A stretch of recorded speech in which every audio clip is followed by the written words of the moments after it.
Madison has suffered its first homicide of 2016. Police have identified 26-year-old Christopher O'Crawley. He is armed and dangerous. Police swarmed this area behind Marshall's. We took him into custody without incident. The murderer came up, put the gun to her temple, and he blew her brains out. He basically executed her. He hunted her down. Caroline Nosal's death immediately reopened the debate. The state's handgun waiting period faces long odds. Look in my eyes and tell me that it wouldn't have made a difference. And the late-breaking details are coming in now. We understand one person is dead after a shooting happened in the parking lot of the Metro Market on Madison's east side. Keely Arthur is live tonight with what police are saying now. A 25-year-old woman was shot and killed. We were summoned to 6010 Cottage Grove Road tonight shortly after 8. The woman may have been an employee of Metro Market, and police were talking with patrons and workers of that store to get more information. And police say that O'Crawley, tonight, he is armed and dangerous. Koval described him as a potential loose cannon.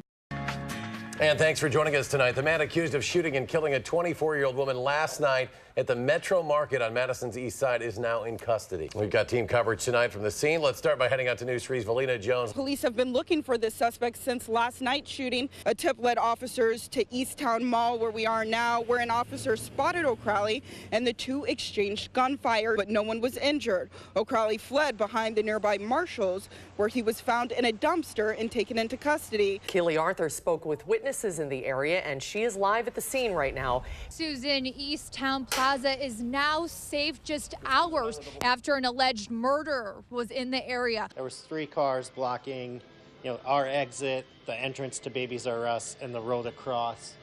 There was another police car down there. We are seeing shoppers and workers going into all these stores, so everything is going back to normal, and it is again very safe here now.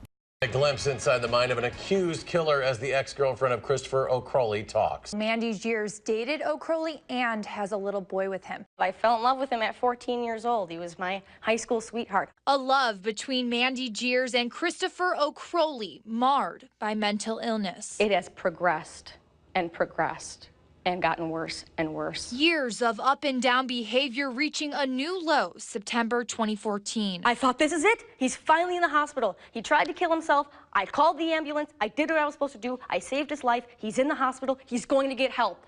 He's going to get help. That's what I thought. But it was wishful thinking. Jeers says he left the hospital days later without a diagnosis. He did not get the proper treatment. There was not enough I don't know, medical help. There was not enough options, I guess. And now it's to a point where somebody has lost a life. Jeers is now left trying to make sense of everything, struggling to understand the man she once loved, and heartbroken over what happened to Nosal. I would love to reach out to her family. If I don't have their contact information, I don't even know how to get a hold of them. That's all I want to do. I want to hug them. That's all. Tonight, News 3 is remembering Carolyn Nosal by talking to those closest to her. Keely Arthur sat down with her parents and shares what they had to say. She had become everything I would have hoped for her to become. When Caroline Nosal's parents think of their daughter, it's the good that they try to keep closest to their hearts. She was very caring, loved animals, but somewhat headstrong. God lends us kids. They really don't belong to you. They go through you. And I think having her lent to us for 24 years, I wouldn't trade that for anything. Yeah. And when I asked Caroline's parents why they think O'Crawley targeted her, they said she had recently expressed concern to him over a relationship he had with an underage girl, believing that is what set him off. The man accused of shooting a woman outside a Madison grocery store earlier this year was in court today. Keely Arthur reports while he originally pled not guilty, that has now changed. In court, a Dane County judge made sure Christopher O'Crawley knew what he was doing. Did you read through the criminal complaint? Yes. The 26-year-old originally pled not guilty to killing Caroline Nosal, a former co-worker who he believed got him fired. Today, he had a change of heart, pleading guilty to first-degree intentional homicide and first-degree reckless endangerment. A recent homicide is reopening the debate about a 48-hour waiting period to buy a handgun in Wisconsin. That waiting period was repealed by lawmakers last year, but political reporter Jessica Arp tells us that some believe it may have prevented last week's homicide. Well, it's obviously impossible to know that for sure, but those involved in the debate over guns in Wisconsin are once again discussing whether someone should be able to leave with a handgun immediately after passing a background check. Madison Democrat Chris Taylor has proposed reinstating a 48-hour waiting period to buy a handgun, that law signed by Governor Walker in June of last year. It's possible if there had been more time between him acquiring this gun, he would have talked to somebody perhaps about it. We know he was texting with people. It's the bad part of the business. If something happens with a gun you let out of here, you're going to feel bad about it.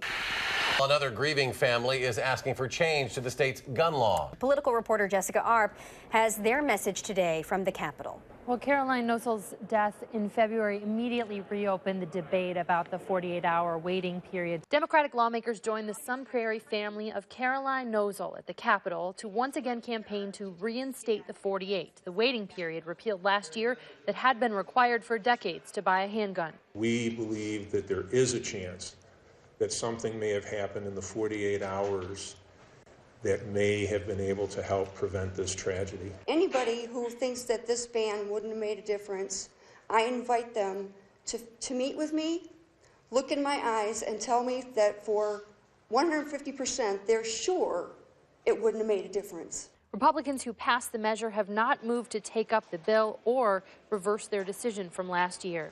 Of course, every single situation we empathize with the families who have to go through a tragedy.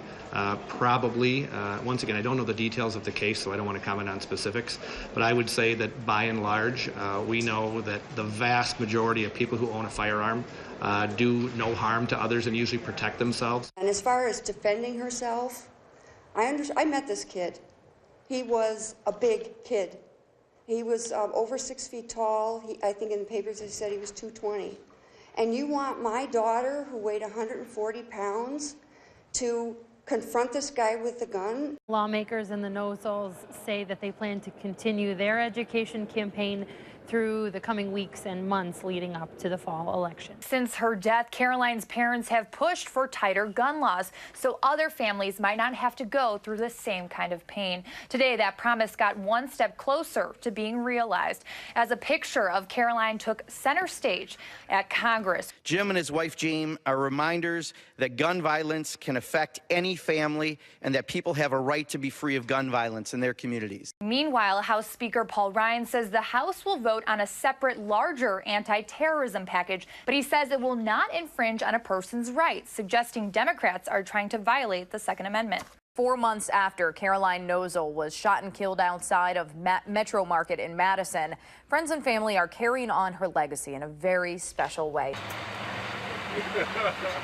With the snip of a ribbon, Caroline Nosal's free little library was open for business. Thank you, thank you, thank you. This means a lot, and we hope that Carrie did mean a lot to you and can continue to mean a lot to us. It's a labor of love built by friends, family, and co-workers, filled with books, many of them from Caroline's own collection. It was amazing. She liked everything. She would come up to me and say, well, I'm reading Dante's Inferno, and it was like, you're what? The ceremony at Stoughton's Pick and Save was filled with many tears, especially from Father Jim Nosal.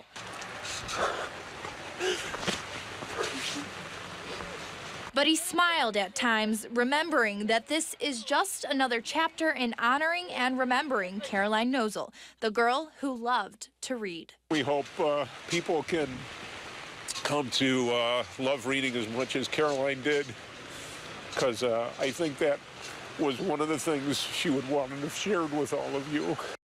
The Nosals have waited months to learn the fate of the man who killed their daughter. 25-year-old Christopher O'Crawley will be sentenced tomorrow in a Dane County courtroom. News 3's KEELY Arthur covered the shooting from the beginning. She spent today with the Nosal family and shares how they're feeling ahead of tomorrow. KEELY? The pain the Nosals feel over Caroline's death will never go away. They miss their book-loving little girl, but say tomorrow's sentencing will be a major help in the healing process.